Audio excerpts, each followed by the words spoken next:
Hello, my name is David Christensen. I'm from Shape Robotics, and this is Fable. So Fable is an educational modular robot that enables kids to build and program robots in seconds.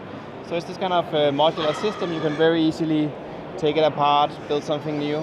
So you snap things together and very easily build different kinds of robots. You could build a social robot like this one, or you could build a walking robot, a snake robot, or industrial robot, or something like that. And then the children, they program it with block-based programming. Like you can see over here, this is the program running the robot. I'll just stop it.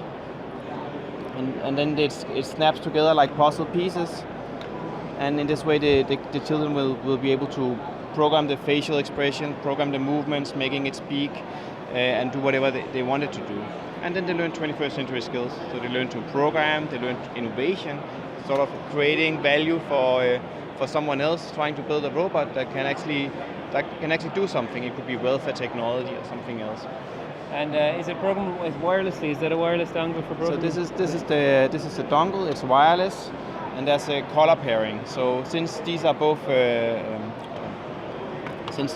pink, the robot here and the dongle here, then they can talk with each other, and this is the form of communication we have. Excellent. Thank you. Likewise.